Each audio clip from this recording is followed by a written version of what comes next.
Ma'am GC university Faisalabad इस वक्त उसकी जो पंजाब में रैंकिंग है वो फर्स्ट नंबर पे है।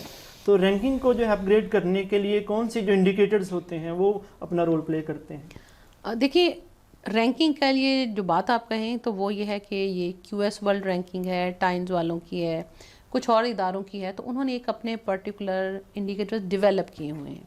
हम अपनी यूनिवर्सिटी का data according to that indicators, वो कह लें कि फाइलें बनाने के बाद और उसमें हम एंटर करवाते हैं, उनके पास डिजिटली भी जाता है। किसी भी इदारे के लिए सिर्फ एक फैक्टर हो नहीं सकता।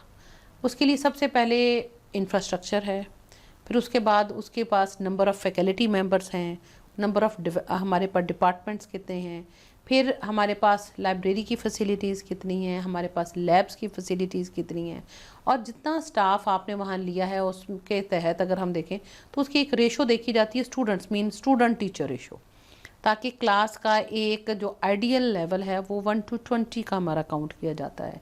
तो उसके लिए हमें एक बड़ी तादाद में फैकल्टी हायरिंग की ज़रूरत अभी शायद और पड़े। और उसी तरीके से हमें ज़ाहिर है, आपको पता, अगर अभी हम 40 बच्चों को एक क्लास में बिठाते हैं और अगर हमने 20-20 को बिठाना है तो हमें क्लासरूम्स भी ज़्यादा चाहिए।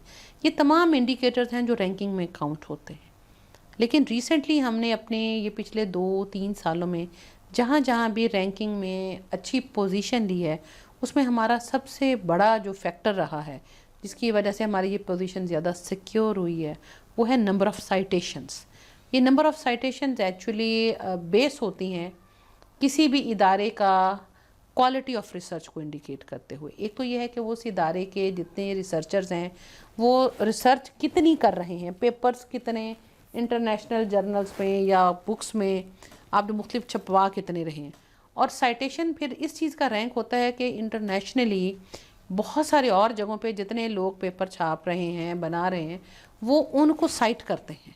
तो चूंकि वो उसको as a quality research assume करते हैं, तो इसी वजह से तो इसलिए साइटेशन एक बहुत बड़ा फैक्टर है।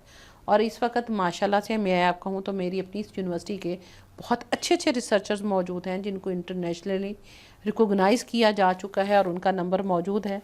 तो मेन हमारा अभी जो कंट्रीब्यूशन है वो साइटेशंस पर है।